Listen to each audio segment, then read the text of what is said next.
الحمدللہ رب العالمین والعاقبۃ للمتقین والصلاة والسلام علی سید الانبیاء والمرسلین اما بعد فاعوذ باللہ من الشیطان الرجیم بسم اللہ الرحمن الرحیم ان اللہ وملائکتہ یصلون علی النبی یا ایھا الذین آمنوا صلوا علیہ وسلموا تسلیما۔ درود پاک با آواز محبت اور با آواز بلند۔ اللہم صلی علی محمد وعلی آل محمد کما صلیت علی ابراہیم وعلی آل ابراہیم انک حمید مجید۔ اللہم بارک علی محمد وعلی آل محمد کما بارکت علی ابراہیم وعلی آل ابراہیم انک حمید مجید۔ الصلاۃ والسلام علیک یا رسول اللہ، الصلاۃ والسلام علیک یا حبیب اللہ، الصلاۃ والسلام علیک یا رحمۃ للعالمین وعلی آلک واصحابک یا خاتم النبیین۔ واجب الاحترام برادران اسلام، سب کی سب تعریفیں اللہ رب العالمین عز و جل کے لیے، جس نے بلا شرکت غیرے ساتوں زمینوں اور ساتوں آسمانوں کو پیدا فرمایا،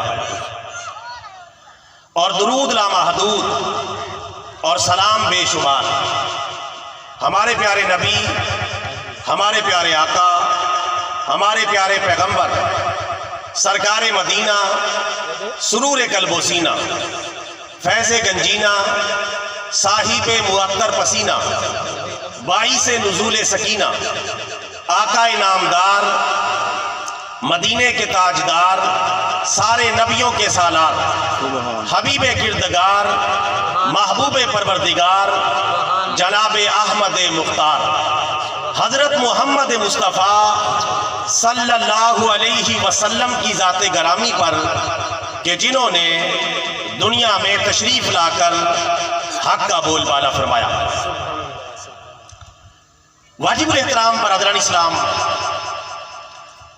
ایک ہندو شاعر ہمارے پیارے نبی صلی اللہ علیہ وسلم کی نعت لکھتے ہوئے کہتا ہے، اللہ غنی رونق بازار محمد، اللہ غنی رونق بازار محمد، معبود جہاں بھی ہے خریدار محمد۔ سنتا ہوں تو کہتے ہیں یہی دیکھنے والے، اللہ کا دربار ہے دربار محمد، اور کچھ عشق پیمبر میں نہیں شرط مسلمان۔ ہندو شاعر ہے، کہتا ہے کچھ عشق پیمبر میں نہیں شرط مسلمان، کوثری ہندو بھی ہے طلبگار محمد سبحان اللہ صلی اللہ علیہ وسلم۔ ایک سکھ شاعر ہمارے پیارے نبی صلی اللہ علیہ وسلم کی نعت لکھتے ہوئے کہتا ہے، خود بخود ان کے تصور سے سنور جاتا ہے، خود بخود ان کے تصور سے سنور جاتا ہے، ہم نے خود اپنے مقدر کو سنوارا تو نہیں، اور عشق ہو جائے کسی سے کوئی چارہ تو نہیں، صرف مسلم کا محمد پہ اجارہ تو نہیں۔ سبحان اللہ۔ سکھ شاعر ہے، ہمارے پیارے نبی صلی اللہ علیہ وسلم کی نعت لکھنے پر مجبور ہوا اور کہتا ہے مسلمان ہی تو ٹھیکیدار نہیں، آمینہ کے لال کی تعریف کرنے کے ان کی شان ہی اتنی بلند و بالا ہے، غیر مسلم بھی، ہندو بھی، سکھ بھی اپنے آپ کو ان کی تعریف کرنے پر مجبور پاتے ہیں۔ ایک عیسائی شاعر جس کا نام ہے جان لکھنوی، ہمارے پیارے نبی صلی اللہ علیہ وسلم کی نعت لکھتے ہوئے کہتا ہے، عیسیٰ سے ہے بڑھ کر رخ زیبائے محمد، عیسیٰ سے ہے بڑھ کر لب گویائے محمد، یوسف سے ہے بڑھ کر رخ زیبائے محمد صلی اللہ علیہ وسلم۔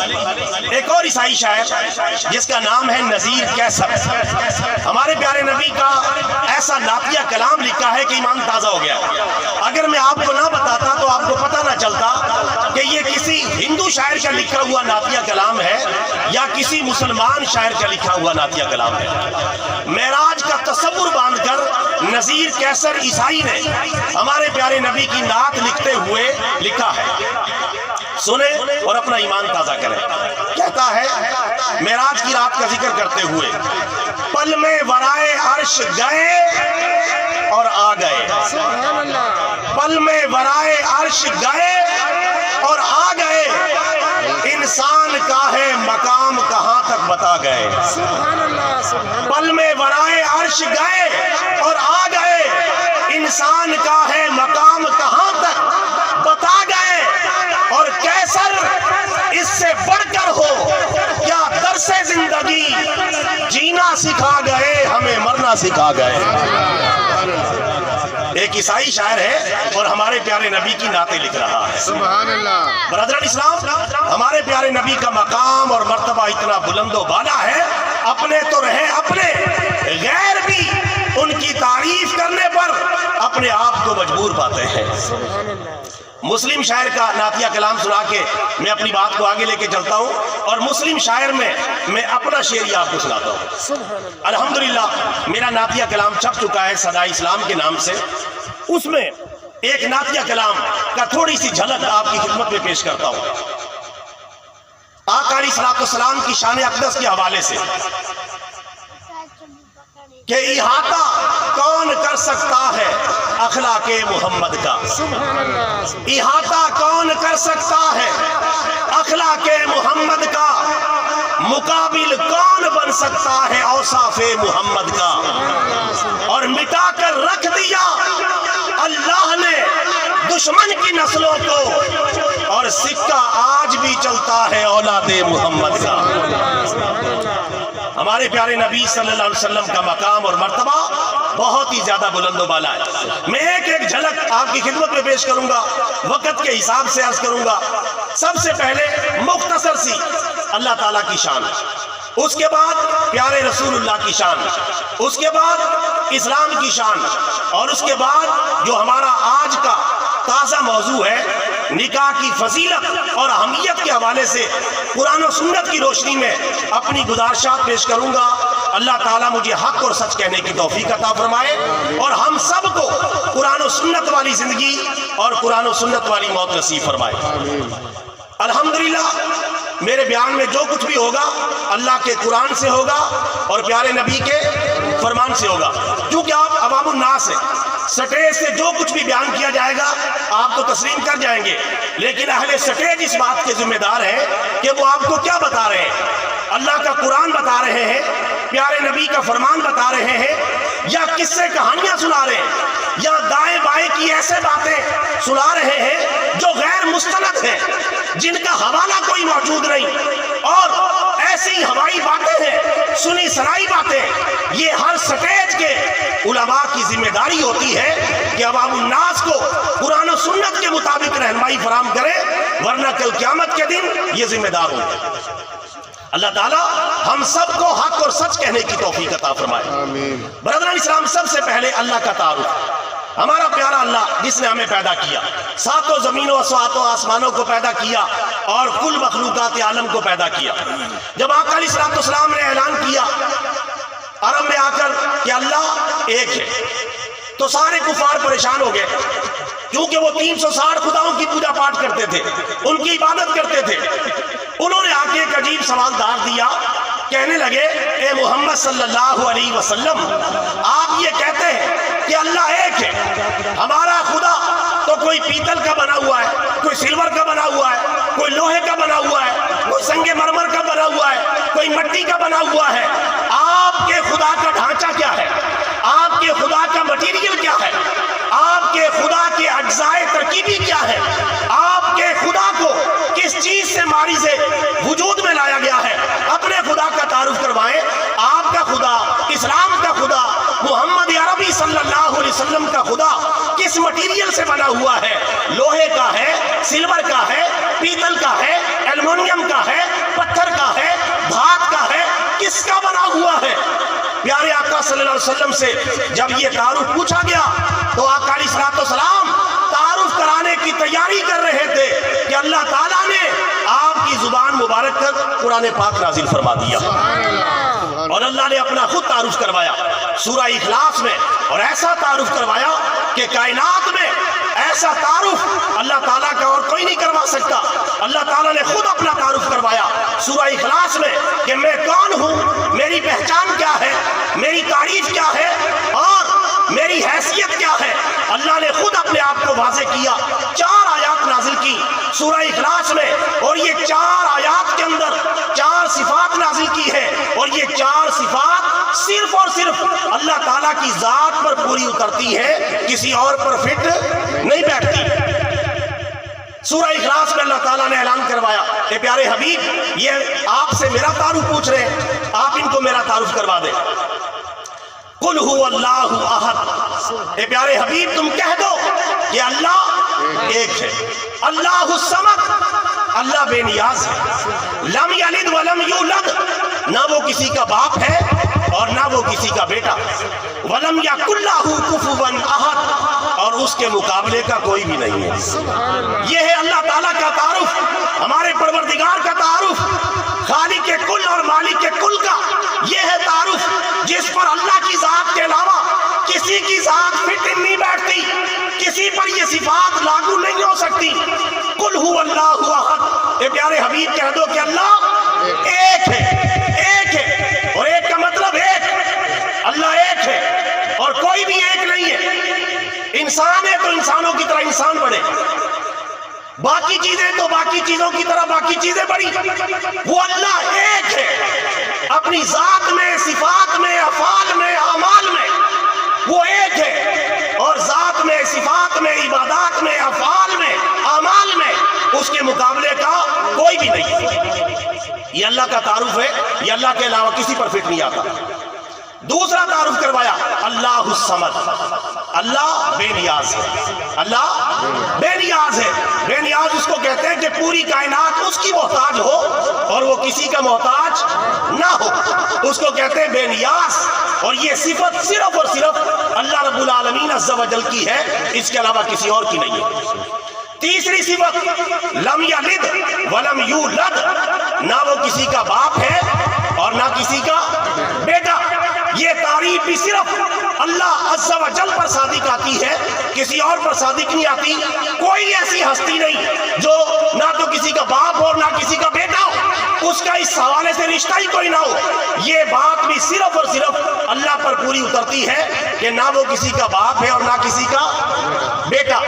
یہ ہے ہمارے اللہ کا تعارف۔ وہ پوچھ رہے تھے کہ تمہارا اللہ کس کا بنا ہوا ہے، سلور کا، پیتل کا، لوہے کا، ایلومینیم کا، پتھر کا، سنگ مرمر کا، کس چیز کا بنا ہوا ہے؟ حالانکہ ان بے وقوفوں کو یہ نہیں پتا، یہ تو مظاہر قدرت ہے، یہ سب اللہ تعالیٰ نے خود پیدا فرمائے ہیں، یہ تو مخلوقات ہیں، سورج، چاند، ستارے، سیارے، یہ ساری چیزیں، دھات، معدنیات، یہ تو سب اللہ کی مخلوق ہے۔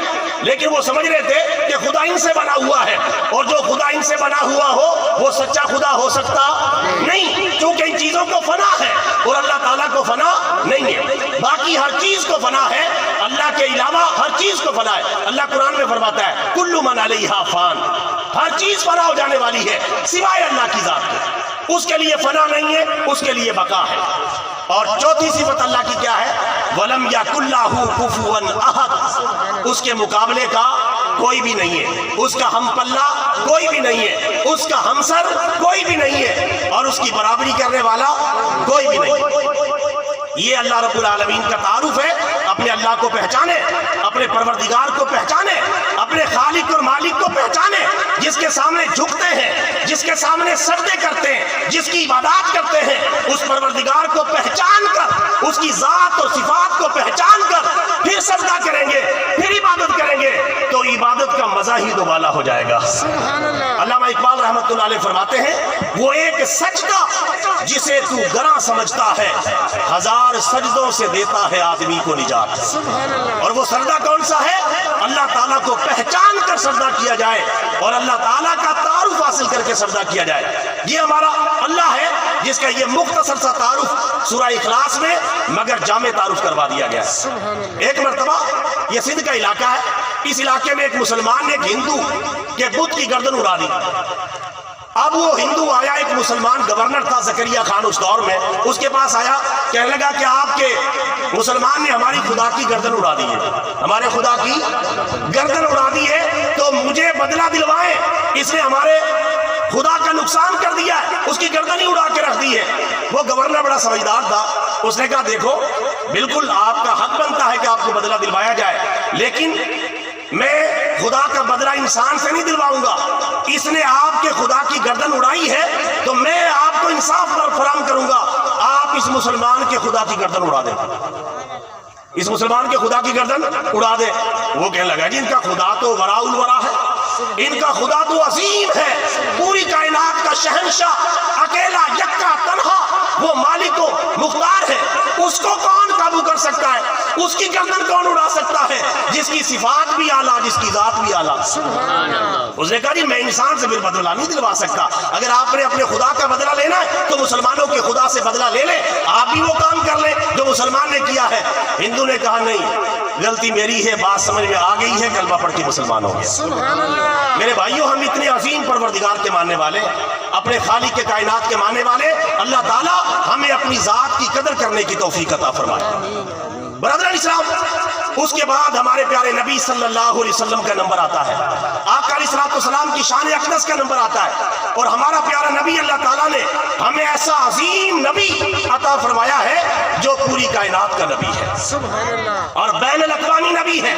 آپ کی نبوت انٹرنیشنل ہے اور آپ کی نبوت بین الاقوامی اور ہماگیر اور عالمگیر ہے، مشرق تا مغرب، شمال تا جنوب، ہر جگہ آپ کی رسالت اور نبوت کا جھنڈا لہرا رہا ہے، اور آپ تاجدار ختم نبوت بن کر دنیا میں تشریف لا چکے ہیں۔ سابقہ انبیاء کرام علیہ السلام تشریف لاتے تھے، کوئی کسی بستی کی طرف، کوئی کسی گاؤں کی طرف، کوئی کسی قصبے کی طرف، کوئی کسی علاقے کی طرف، کوئی کسی ملک کی طرف، کوئی کسی قوم کی طرف، کوئی کسی برادری کی طرف، کوئی خاص خطے کی طرف، کوئی جغرافیائی علاقے کی طرف، کوئی مصر کی طرف، کوئی لبنان کی طرف، کوئی یمن کی طرف، کوئی عرب کی طرف، کوئی عجم کی طرف نبی بن کے آیا۔ لیکن جب باری آئی میرے اور آپ کے پیارے نبی کی، جب باری آئی آمینہ کے لال کی، جب باری آئی کائنات میں اللہ کے سب سے بڑے ترجمان کی، جب باری آئی ہادی دو عالم صلی اللہ علیہ وسلم کی، اللہ نے بستی کی قید نہیں لگائی، گاؤں کی قید نہیں لگائی،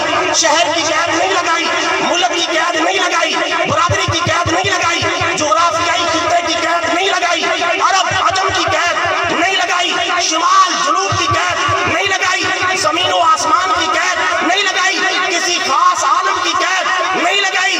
جب باری آئی محبوب کائنات کی، اللہ نے زمین و آسمان کے سارے بارڈر ہی توڑ دیے ہیں، فرمایا کہ پیارے حبیب جہاں تک تیری خدائی ہے وہاں تک تیری مصطفائی ہے۔ میں اپنے لیے کہتا ہوں الحمدللہ رب العالمین، آپ کے لیے کہتا ہوں وما ارسلناک الا رحمۃ للعالمین۔ یہ ہمارے عظیم پیغمبر ہیں، ہمارے عظیم نبی ہیں۔ اللہ ہمیں اپنے پیارے نبی، اپنے پیارے آقا صلی اللہ علیہ وسلم کی قدر کرنے کی توفیق عطا فرمائے۔ میرے بھائیوں، آپ کی ذات بھی اعلیٰ ہے، آپ کی تعلیمات بھی اعلیٰ ہے، دنیا کا ہر کام اپنے پیارے نبی کی سنت کے مطابق کریں، دنیا میں بھی کامیاب ہو جائیں گے، آخرت میں بھی کامیاب ہو جائیں گے، کیونکہ نقش قدم نبی کے ہیں، جنت کے راستے اللہ سے ملاتے ہیں سنت کے راستے، سنت کے راستے پر چلیں۔ ابھی چودھری صاحب دین صاحب مجھے بتا رہے تھے کہ میں نے یہ محفل میلاد شادی کے موقع پر رکھ لی ہے، تو کئی بھائی کہہ رہے تھے کہ یہ آپ نے کیا کیا، یہ آپ نے کیا کیا، یہ کون سا طریقہ ہے شادی کا؟ یعنی ان کے ذہن میں وہی طریقہ ہے کہ جو ہے وہاں ناچ گانے کی محافل ہو، بھنگڑا ہو، آوارہ گردی ہو، بے حیائی، فحاشی اور عریانی ہو، یہ آپ نے کیا کام کر دیا؟ یعنی حیران ہو رہے ہیں۔ میرے بھائیوں، یہ حیران ہونے کا نہیں، یہی ہمارا اصل طریقہ ہے۔ ہر موقع پر اللہ کے ذکر کو یاد رکھیں، پیارے رسول اللہ کے ذکر کو یاد رکھیں، اسی میں ہماری دنیا و آخرت کی کامیابی ہے۔ انہوں نے ایک اچھی مثال قائم کی ہے پورے علاقے کے لیے۔ اب سب بھائی جب بھی کوئی اچھی تقریب ہوا کرے، جب بھی کوئی خوشی کی تقریب ہوا کرے، اللہ کے ذکر کو تازہ کیا کریں، پیارے رسول اللہ کے ذکر کو تازہ کیا کریں۔ الحمدللہ ہم مسلمان ہیں، ہم کلمہ گو ہیں، ہم اسلام کے ماننے والے ہیں، اور ایسے دین کے ماننے والے جو سچا اور سچا دین ہے کسی مذہب کی منت کش گر عقل سلیم ہے وہ مذہب اسلام باللہ العظیم. عظیم اسلام کے ہم ماننے والے ہیں, عظیم اسلام کے ہم فالور ہیں, اسی اسلام پر مرنا ہے. اللہ تعالیٰ پارہ نمبر 4 سورہ آل عمران میں ارشاد فرماتا ہے یا ایھا الذین آمنوا اتقوا اللہ حق تقاته ولا تموتن الا وانتم مسلمون. اے ایمان والو, اللہ تعالیٰ سے ایسے ڈرو جیسے ڈرنے کا حق ہے, اور تم ہرگز نہ مرنا مگر مسلمان ہو کے مرنا. کسی اور ملت پہ نہ مر جانا, کسی اور مذہب پہ نہ مر جانا, عیسائیوں کے نہ مر جانا, یہودیوں کے نہ مر جانا, سکھوں کے نہ مر جانا, کسی اور باطل مذہب پہ نہ مر جانا, ورنہ مارے جاؤ گے. اسلام پر مر جاؤ, دنیا میں بھی کامیاب ہو جاؤ گے, آخرت میں بھی کامیاب ہو جاؤ گے. لہٰذا میرے بھائیوں, اپنے اسلام کی حفاظت کریں, اپنے ایمان کی حفاظت کریں, کیونکہ اسلام ہی ایک وہ جیتا جاگتا مذہب ہے جو پوری دنیا پر غلبہ پانے والا ہے. باقی سارے مذاہب اب چلے ہوئے کارتوس کی طرح ہیں جن کی کوئی حیثیت باقی نہیں رہی, چاہے آسمانی مذہب ہے چاہے غیر آسمانی مذہب ہے, سب جو ہے فارغ ہو چکے. اب صرف اور صرف محمد عربی کے دین کا جھنڈا لہرائے گا. اس کے علاوہ اب کوئی مذہب نہیں چل سکتا. ہندو مذہب تو پہلے ہی فارغ ہے, اور سکھ مذہب پہلے ہی فارغ ہے. عیسائیت کا دور بھی ختم ہو چکا, یہودیت کا دور بھی ختم ہو چکا, اس وقت تورات کا دور بھی ختم, انجیل کا دور بھی ختم, زبور کا دور بھی ختم, صحف ابراہیم اور موسیٰ کا دور بھی ختم. جتنے بھی پیغمبروں پر جتنی کتابیں آئی, ساری کتابوں اور سارے پیغمبروں کا دور ختم ہو چکا. اب آمینہ کا لال قیامت تک کے لیے اسلام کا پرچم اٹھا کے تشریف لا چکا ہے. اب اسی کا پرچم لہرائے گا, اسی کی تعلیمات کا پرچم لہرائے گا. ضرورت اس بات کی ہے اپنے اوپر اسلام کو نافذ کریں, اپنے گھروں میں اسلام کو نافذ کریں, اپنے ملک میں اسلام کو نافذ کریں, اور پوری دنیا میں اسلام کو نافذ کریں. اللہ تعالی ہمیں ہمت اور توفیق عطا فرمائے. برادران اسلام, آخر میں مختصر سا میں انشاءاللہ یہ جو خاکہ باندھا ہے, اب میں آتا ہوں اصل مقصد کی طرف جو آج کا ہماری تقریب کا موضوع ہے. اور آج جس حوالے سے ہم نے تقریر رکھی ہے وہ ہے نکاح. کیا موضوع ہے؟ نکاح. اصل موضوع پہ آتے ہیں کہ نکاح کی اہمیت کیا ہے اور نکاح کی فضیلت کیا ہے. اس حوالے سے موٹی موٹی باتیں میں بتاؤں گا, ورنہ تو 2 گھنٹے کی بھی تقریر کی جائے تو بات ختم نہیں ہوگی. مختصراً میں خاکہ آپ کی خدمت میں پیش کروں گا. نکاح کی حیثیت قرآن و حدیث میں کیا ہے. اللہ تعالیٰ ایک مقام پر قرآن پاک میں ارشاد فرماتا ہے فَانْكِحُوا مَا طَابَ لَكُم مِّنَ النِّسَاءِ مَثْنَىٰ وَثُلَاثَ وَرُبَاعَ. اے مسلمانوں, تم نکاح کر لیا کرو, جو عورتیں تمہیں پسند آئے ان سے نکاح کر لو. 2 سے, 3 سے اور 4 سے, یعنی 4 تک تم نکاح کر سکتے ہو. اس آیت کریمہ سے یہ بات بالکل واضح ہو گئی کہ 1 سے لے کر 4 تک ایک مسلمان نکاح کر سکتا ہے. کتنے نکاح کر سکتا ہے بولو؟ 1 سے لے کر 4 تک نکاح کر سکتا ہے. جو تمہیں پسند آئے ان عورتوں سے نکاح کر لو. پتہ چلا ایک نظر لڑکا اور لڑکی کا دیکھنا بھی جائز ہے, کیونکہ پسند آنے اس وقت تک ہو نہیں سکتا جب تک ایک نظر دیکھ نہ لیا جائے. ایک نظر دیکھنا اسلام میں جائز ہے, لڑکی کا لڑکے کو, لڑکے کا لڑکی کو, یا گھر والوں پر اتفاق کر لیا جائے. بہرحال اس کی گنجائش ہے. 2 بھی نکاح کر سکتے ہیں, 3 بھی, 4 بھی, لیکن 4 اینڈ ہے. 4 سے زیادہ ایٹ اے ٹائم نکاح نہیں ہو سکتے. ہاں اگر کوئی بیوی فوت ہو جائے, کسی کو طلاق ہو جائے تو پھر نیا نکاح کر سکتے ہیں. اس طرح جتنے مرضی نکاح ہو جائے کوئی پابندی نہیں. لیکن ایک ہی وقت میں چاروں بیویاں زندہ ہوں تو صرف 4 نکاح کیے جا سکتے ہیں, اس سے زیادہ نہیں کیے جا سکتے. اللہ توفیق دے تو 1 سے زیادہ نکاح بھی کرنے چاہیے. یہ رسول پاک کی سنت ہے, صحابہ کرام کی سنت ہے, اہل بیت کی سنت ہے. آج کل ہم نے اس سنت کو بھلا دیا ہے. ایک نکاح پر عام طور پہ اکتفا کرتے ہیں, اس سے زیادہ کی گنجائش بھی ہوتی ہے. ہاں جن کے ہاں گنجائش نہیں ہے وہ نہ کریں, کیونکہ قرآن میں اللہ تعالیٰ فرماتا ہے فَإِنْ خِفْتُمْ أَلَّا تَعْدِلُوا فَوَاحِدًا. اگر تمہیں ڈر ہو کہ تم انصاف نہیں کرو گے تو پھر ایک ہی نکاح کافی ہے. اگر اللہ نے طاقت دی ہے زیادہ نکاح کرنے چاہیے, مشورے کے ساتھ, محبت کے ساتھ, اچھا فیصلہ کر کے. اللہ توفیق دے زیادہ نکاح کرے, شریعت میں بالکل جائز ہے. کوئی شاید ہی آپ کو ایک ایسا صحابی ملے گا جس نے ایک ہی نکاح کیا ہو, ورنہ ہر ایک کے نکاح 2 یا 3 یا 4 تھے. اور جب بیویاں فوت ہوتی رہی تو اس سے زیادہ بھی انہوں نے نکاح فرمائے. تو یہ معاشرے میں روا دیا جائے, کیونکہ عورتوں کی تعداد زیادہ ہے, مردوں کی تعداد کم ہے. عورتیں گھروں میں نکاح کا انتظار کرتے کرتے بوڑھی ہو جاتی ہیں, اور جو ہے اللہ معافی دے کئی برائیاں اور فتنے بھی پھیلتے ہیں. اللہ تعالیٰ سب کی حفاظت فرمائے. دوسری آیت کریمہ اللہ تعالیٰ فرماتا ہے وَأَنْكِحُوا الْأَيَامَ مِنْكُمْ کہ تم جن کے نکاح نہ ہوئے ہو ان کے نکاح کروا دو، یعنی جو رنڈوے ہیں ان کے نکاح کروا دو، یا رانڈ عورت ہے بیوہ ہے اس کے نکاح کروا دو۔ حالانکہ اس کو معاشرے میں کتنا برا سمجھا جاتا ہے، اگر کسی عورت کا شوہر جوانی میں فوت ہو گیا تو اس کی شادی نہیں کرتے، وہ بیٹھے بیٹھے بوڑھی ہو جاتی ہے۔ اللہ قرآن میں فرماتا ہے کہ جو بے نکاح ہے ان کے نکاح کروا دیا کرو، چاہے وہ مرد ہے چاہے عورت ہے، ان کے نکاح کا بندوبست کرو تاکہ معاشرے میں پاک دامنی پیدا ہو اور معاشرے کے اندر شرم و حیا کا کلچر عام ہو۔ باقی رہا یہ ڈر کہ ہم شادی کر دیں گے، یہ کھائیں گے کہاں سے، کمائیں گے کہاں سے، ابھی تو غریب ہیں، روزگار نہیں ملا، تعلیم مکمل نہیں ہوئی۔ اللہ نے اس بات کا بھی قرآن پاک میں فیصلہ فرما دیا ہے، فرمایا کہ ان یکونوا فقراء یغنیہم اللہ من فضلہ، اگر وہ غریب ہوں گے تو اللہ تعالیٰ انہیں اپنی رحمت سے امیر بنا دے گا۔ شادی کے اندر یہ برکت ہے، جب آپ نکاح کر لیں گے، شادی کر لیں گے، اللہ تعالیٰ وہاں سے رزق عطا فرمائے گا جہاں سے آپ کا گمان بھی نہیں ہوگا۔ لہٰذا بلا وجہ رشتوں کو لیٹ کرنا، تاخیر میں لے جانا یہ جائز نہیں۔ اس سلسلے میں پیارے نبی کے چند ارشادات عالیہ سماعت کر لیں۔ پیارے آقا صلی اللہ علیہ وسلم نے فرمایا 3 کاموں میں جلدی کرو۔ نمبر 1، نماز جنازہ جب تیار ہو تو جنازہ پڑھانے میں جلدی کرو۔ نمبر 2، نماز کا وقت جب ہو جائے تو نماز پڑھنے میں جلدی کرو۔ اور نمبر 3، جب بچہ اور بچی جوان ہو جائے تو ان کا رشتہ کرنے میں جلدی کرو۔ ان 3 کاموں میں جلدی کرنی ہے۔ لڑکا یا لڑکی بالغ ہو چکے ہیں، بلا وجہ تاخیر نہ کریں، جیسے ہی اچھا رشتہ مل جائے فوراً اسے قبول کریں۔ آقا علیہ السلام نے فرمایا جس نے اچھے رشتوں کو ٹھکرایا، اچھا رشتہ مل گیا لیکن قبول نہیں کیا تو اس سے پھر زمین میں فساد پھیلے گا۔ لہٰذا زمین میں فساد پھیلنے سے بچانا ہے۔ جب بھی کوئی اچھا رشتہ مل جائے، اچھا رشتے کا معیار وہ نہیں جو ہمارا ہے، جہیز، گاڑی، پیسہ، موٹر سائیکل، دولت، یہ اچھے رشتے کا معیار نہیں۔ اچھے رشتے کا معیار وہ ہے جو اللہ کے قرآن نے بتایا ہے، پیارے نبی کے فرمان نے بتایا ہے۔ وہ کیا ہے؟ صحیح بخاری کی حدیث مبارکہ ہے۔ پیارے آقا صلی اللہ علیہ وسلم نے فرمایا نکاح 4 بنیادوں پر کیا جاتا ہے، 4 چیزیں دیکھ کر نکاح کیا جاتا ہے۔ نمبر 1، حسب نسب کو دیکھ کر، یعنی فیملی اور خاندان کو دیکھ کے نکاح کیا جاتا ہے۔ نمبر 2، مال و دولت کو دیکھ کے نکاح کیا جاتا ہے۔ نمبر 3، حسن و جمال کو دیکھ کر نکاح کیا جاتا ہے۔ اور نمبر 4، دینداری اور تقوی اور پرہیزگاری کو دیکھ کر نکاح کیا جاتا ہے۔ آقا علیہ السلام کی اس فرمان کا مفہوم یہ ہے کہ حسب نسب بھی دیکھو، مال و منال بھی دیکھ سکتے ہو، حسن و جمال بھی دیکھ سکتے ہو، لیکن آخر میں فرمایا فَاظْفَرْ بِذَاتِ الدِّینِ، دین والے رشتے کو ترجیح دے کے کامیابی حاصل کر لو۔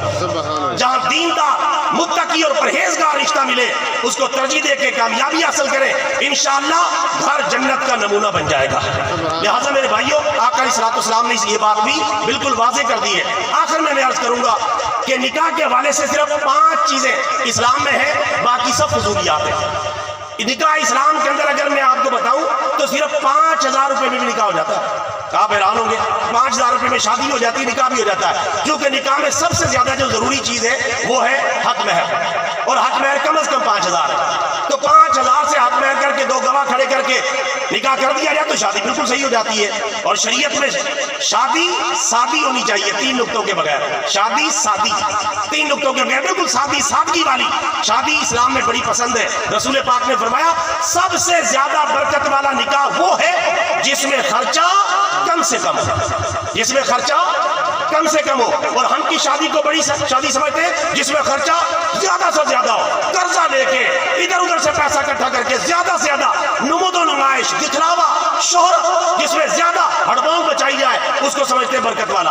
حالانکہ رسول پاک سب پڑھو صلی اللہ علیہ وسلم، پیارے آقا صلی اللہ علیہ وسلم نے فرمایا سب سے زیادہ برکت والا نکاح وہ ہے جس میں خرچہ کم سے کم ہو، تو کم سے کم خرچہ کرے۔ اور آقا علیہ السلام کی احادیث مبارکہ کا خلاصہ فقہاء اسلام نے نچوڑ پیش کیا ہے کہ نکاح کے اندر 2 چیزیں فرض ہیں، 1 چیز واجب ہے اور 3 چیزیں سنت ہیں۔ اس کے علاوہ نکاح کے اندر جو کچھ بھی ہوتا ہے، تقریبات کے اندر جو بھی ہوتا ہے، اضافی چیزیں ہیں، فالتو چیزیں ہیں، لوگوں کی رسوم و رواج ہے۔ 2 چیزیں جو فرض ہیں، نمبر 1 ایجاب و قبول، یعنی نکاح کرانا، اس کو آپ سمجھ لیں، ایجاب و قبول یہ فرض ہے۔ نمبر 2 ایجاب و قبول کے بعد گواہوں کا موجود ہونا، 2 گواہوں کا موجود ہونا، گواہوں کے بغیر نکاح نہیں ہو سکتا۔ یہ دونوں چیزیں فرض ہے، ایجاب و قبول بھی فرض ہے اور گواہوں کا موجود ہونا بھی فرض ہے۔ 1 چیز واجب ہے، وہ ہے حق مہر۔ حق مہر واجب ہے۔ حق مہر کتنا ہونا مقدار ہے 5000 روپے، زیادہ سے زیادہ کی کوئی قید نہیں، جتنے لڑکے والے دے سکتے ہیں دینا جائز ہے، لیکن نمود و نمائش نہ ہو، اپنی حیثیت کے مطابق حق محل رکھا جا سکتا ہے، لیکن کم از کم اس کی مقدار 5000 روپے، اس سے کم میں نکاح نہیں ہوگا۔ یہ چیز واجب ہے، یہ تینوں چیزیں لازمی ہیں، 2 فرض ہے یہ بھی واجب، یہ تو لازمی ہے، اور واجب ہے ویسے بھی لازمی ہے، جس طرح کی عشاء کے فرض 4 فرض بھی لازمی ہے اور 3 وتر واجب ہوتے ہیں، وہ بھی کیا ہے لازمی ہے۔ یہ 3 چیزیں لازمی ہیں اور 3 چیزیں سنت ہے، یعنی وہ کر لے تو بڑی اچھی بات ہے، سنت پر عمل ہو جائے گا، لیکن خدا نہ خواستہ وہ رہ جائے تو نکاح ہو جائے گا۔ وہ 3 چیزیں کیا ہیں؟ نمبر 1 خطبہ نکاح، خطبہ نکاح پڑھنا یہ سنت ہے اور پہلے پڑھنا سنت ہے، آج کل بعد میں بھی کئی جگہ پڑھا جاتا ہے، یہ خلاف سنت ہے۔ خطبہ نکاح پہلے پڑھنا سنت ہے، خطبہ نکاح سنت ہے، اس پر عمل کرنا چاہیے۔ نمبر 2 تقسیم چھوارا، یعنی چھوارے تقسیم کرنا یا کوئی میٹھی چیز تقسیم کرنا، یہ رسول پاک کی سنت ہے نکاح کے اندر، چھوارے تقسیم کرنا، یہ سنت اللہ کا شکر ہے آج کل بھی زندہ ہے، آج کل بھی اس پہ عمل ہو جاتا ہے۔ اور تیسری چیز ہے میرے بھائیوں ولیمہ، یہ بھی سنت ہے، اور ولیمہ کس کے اوپر ہے؟ لڑکے والوں پر، اور ولیمہ کب ہے؟ رخصتی کے بعد، رخصتی کے بعد، شب زفاف گزارنے کے بعد دوسرے دن، یعنی آج شادی ہوئی ہے، یہ رات گزرے گی، دوسرے دن ولیمہ کرنا سنت ہے، اور جو پہلے کیا جاتا ہے وہ صرف صدقہ و خیرات ہے، ولیمہ بھی نہیں ہے، سنت پر بھی عمل نہیں ہوا، ولیمہ بعد میں سنت ہے۔ اور ولیمے کی دعوت کن کی ذمہ داری ہے؟ لڑکے والوں کی ذمہ داری ہے، لڑکی والوں پر اسلام نے کوئی دعوت نہیں رکھی، لڑکی والوں پر کسی قسم کی کوئی دعوت نہیں، لیکن رکھی جاتی ہے، یہ ایک رواج ہے، لڑکی والوں پر اسلام نے ذرے کے برابر بھی دعوت نہیں رکھی، کیونکہ خوشی اصل جو ہے لڑکے والوں کی ہوتی ہے کہ وہ ایک فرد کو لے کے آ رہے ہیں، بہا کے لے کے آ رہے ہیں، لڑکی والوں کی اس حوالے سے تو خوشی ہوتی ہے کہ وہ ذمہ داری ادا کر رہے ہیں، لیکن اس حوالے سے بڑی پریشانی بھی ہوتی ہے، بعض اوقات والدہ بھی رو رہی ہوتی ہے، باپ بھی رو رہا ہوتا ہے، بھائی بھی رو رہے ہوتے ہیں کہ ہماری بہن جس نے ہمارے ساتھ ساری زندگی گزاری اور ہمارے ساتھ وقت گزارا، آج ہمیشہ کے لیے وہ ہمیں چھوڑ کر الگ خاندان کو جوائن کر رہی ہے، یعنی وہاں ان کے اوپر دعوت بھی ٹھونس دی گئی ہے۔ تو میرے بھائیوں دعوت لڑکی والوں پر اسلام میں نہیں ہے، ایک رسم ایک رواج ہے، لوگ پورا کر رہے ہیں، ولیمے کی صرف ایک سنت ہے اور وہ بھی لڑکے والوں پر۔ یہ 5 چیزیں شادی کا حصہ ہے اسلام میں، اس کے علاوہ جو کچھ بھی ہمیں نام کہتے تو لے دیتا ہوں، ورنہ لینے کی ضرورت نہیں، جو کچھ بھی ہو رہا ہے اسلام میں کم از کم اس کا کوئی حکم موجود نہیں ہے۔ مثلا چند ایک چیزوں کا میں نام لے دیتا ہوں، مثلا بارات کا تصور، اسلام میں بارات کا کوئی تصور نہیں، جاتی ہے کھاتی ہے بس ٹھیک ہے، گزارا ہے کہ وقت پاس ہو رہا ہے، ورنہ اسلام میں بارات کا کوئی تصور موجود نہیں ہے۔ رسول پاک کے دور میں تو لڑکی کو تیار کر کے لڑکے والوں کے ہاں پہنچا دیتے تھے اور نکاح ہو جاتا تھا، یا اور عورتیں جا کے اس کو دلہن بنا کے لے آتی تھی۔ بارات کا تصور آیا ہندو کلچر سے، ہندوستان سے، ہندوؤں سے یہ کلچر آیا، اسلام میں بارات کا کوئی تصور نہیں۔ اسی طرح لڑکی والوں پر دعوت کا کوئی تصور نہیں ہے، میں حرام حلال کی بات نہیں کر رہا، جائز ہے، یعنی اگر کوئی لڑکی والے کھلاتے بڑے شوق سے تو کھانا تو جائز ہے، بارات بھی لے جاتے وہ خود بلا رہے ہیں تو جانا بھی جائز ہو جائے گا، لیکن یہ ہے رسمیں، یعنی اگر یہ ختم کر دی جائے تو کیا ہی اچھا ہو، نکاح بالکل سستا ہو جائے گا۔ بارات کا اسلام میں کوئی تصور نہیں ہے، لڑکی والوں پر دعوت کا اسلام میں کوئی تصور نہیں ہے، اسی طرح لڑکی والوں سے مانگ کر جہیز لینے کا کوئی تصور اسلام میں نہیں ہے، ہاں اگر والدین خود بخود دیں وہ جائز ہے، لڑکی کو جتنا بھی جہیز دیں، نقد رقم کی شکل میں، اشیاء کی شکل میں، برتنوں کی شکل میں، فرنیچر کی شکل میں، اپنی مرضی سے دیں، جس میں لڑکے والوں کا کوئی کردار نہ ہو۔ اور لڑکے والوں کا کردار آپ کو پتا ہے آج کل شامل ہو جاتا ہے کہ ہم تو کچھ بھی نہیں چاہتے بلکہ صرف ایک اگر چابی مل جائے، ہم تو کچھ بھی نہیں چاہتے ذرا ٹھنڈا پانی ہو جائے، فریج بھی مانگ لی، ہم تو کچھ بھی نہیں چاہے آج کل بچوں کے لیے آنے جانے کے لیے سواری ہو جائے، تو مانگنے کے بھی جدید طریقے آ گئے، یہ مانگنا، یہ منگتا پن، یہ اسلام میں بالکل غلط ہے، یعنی کتنے افسوس کی بات ہے، چیزیں مانگ مانگ کر لی جا رہی ہیں، یہ بالکل منع ہے اور یہ لڑکی والوں پر زیادتی ہے۔ ہاں اگر وہ اپنی مرضی سے کوئی جہیز کا سامان دیتے وہ بالکل جائز ہے، لیکن مطالبہ کرنا، مجبور کرنا، زبردستی ان سے لینا اور اس بنیاد پر رشتے کو ٹھکرا دینا یہ بالکل غلط کام ہے اور اسلامی تعلیمات کے خلاف ہے۔ اسے اپنے آپ کو بچانا چاہیے۔ اسی طرح میرے بھائیوں یہ مہندی کی رسم ہے، اور اس کے علاوہ یہ ناچ گانے اور یہ عجیب و غریب یعنی بڑے بڑے پروگرام کرنا اور عجیب و غریب شکلیں اختیار کرنا، یہ بہت ساری رسوم ہیں اور یہ بہت سارے رواج ہیں جن کا حقیقت سے کوئی تعلق نہیں۔ اسی طرح یہ جو ہم آخر میں یہ بات بھی کر دیتا ہوں، نیوتا کی رسم اور سلامی کی رسم۔ سلامی اگر آپ نے دینی ہے تو فی سبیل اللہ دیں، آئندہ توقع نہ رکھیں، اللہ کی رضا کے لیے تعاون کریں، دلہا سے تعاون کرنا چاہیے، پیار محبت کے اظہار کرنا چاہیے، تحفہ انعام دینا چاہیے، لیکن اس کو لکھ لینا، ذہن میں بٹھا لینا کہ اگلے شادی پر اسے واپس وصول کیا جائے گا، یہ بالکل غلط ہے اور یہ گناہ کا کام ہے۔ نیوتا، نیوندرا کی رسم جس کو نیوندرا یا نیوتا کہتے ہیں، یہ قرآن پاک کی آیت کے خلاف ہے۔ وَلَا تَمْنُن تَسْتَكْثِرْ، زیادہ لینے کی نیت سے احسان مت کرو، اور نیوتا زیادہ لینے کی نیت سے احسان ہوتا ہے کہ 500 دے 1000 ملے گا، 1000 دے 2000 ملے گا، اور اس کو لکھ بھی لیا جاتا ہے۔ نیوتا کی رسم اسلام کے اندر مناسب نہیں ہے، غیر مناسب اور غیر شرعی رسم ہے۔